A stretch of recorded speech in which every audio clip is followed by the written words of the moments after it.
In 2025, the United Nations marks its 80th anniversary of a symbol of global unity that has advanced peace, human rights, and social progress since its founding on October 24, 1945.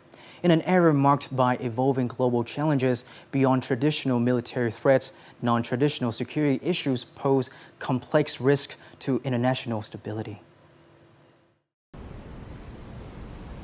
Adopted in 2024, the Pact for the Future sets out 56 commitments across sustainable development, peace and security, science and digital cooperation, youth engagement, and governance reform. These efforts aim to revitalize multilateralism and build a more just, resilient, and sustainable world for all. In this moment of crisis, the United Nations has never been more essential. The world needs our unique legitimacy. The Pact for the Future has shown your determination to build a United Nations that is stronger, more inclusive, and more effective. One of the Pact's groundbreaking commitments is to address emerging non-traditional security threats, with a special focus on artificial intelligence.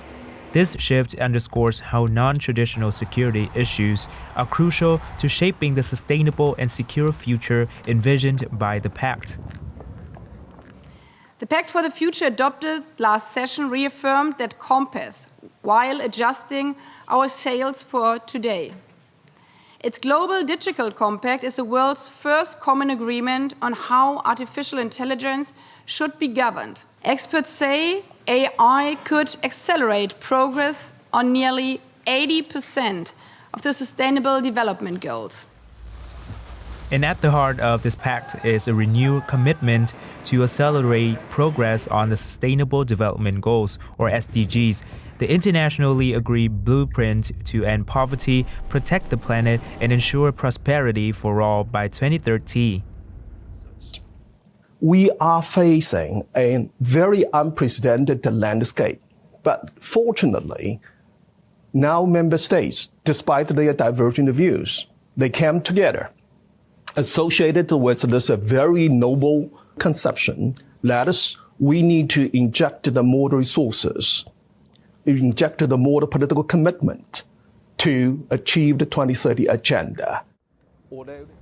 The world's collective security increasingly depends on recognizing and addressing these multifaceted threats, and the UN's proactive strategies signal a commitment to navigating this challenging security landscape for the well-being of all nations and peoples. To help us further understand what these emerging non-traditional security challenges are and how they are affecting the United Nations, we welcome Senior UN Analyst Daniel Forty from the National Crisis Group. Hi, Daniel. Welcome to Newsline. In your opinion, what are the most urgent non-traditional security threats, and how has that affected the UN? I think one big issue is that, the UN is a political body first and foremost of 193 member states, and they are very often used to dealing with traditional security threats in state-centric ways. The UN has had a crash course in addressing and learning about and responding to new non-traditional security challenges. Everything from transnational organized crime to cybercrime to mis and disinformation, combined with more transnational and global issues such as pandemics. Those are incredibly difficult things to have a consensus among regional powers around the world, especially since states of all shapes and colors do engage in some of these activities covertly or have interests in using them to their own national advantages. And that's going to be a many years long process to deal with these problems collectively. And can you highlight the actions the UN has taken to tackle these new challenges, especially ones that have been successful? Sure. I think one area where the UN has actually made considerable strides is on an area of misinformation and disinformation. This is an issue that's affected a lot of UN operations in conflict-affected countries where conflict stakeholders have used manipulated audio, video, and propaganda, especially on social media, to put out incorrect and damaging narratives about what the UN is doing. One major success where we've seen the UN really evolve quickly is in response to pandemics, to help implement vaccine campaigns, education campaigns. Over a decade ago, when the Ebola virus broke out severely in West African countries, and then similarly during the COVID-19 pandemic, that's one positive example to show how UN colleagues can actually drive solutions and be a big contribution to the solutions that are at hand.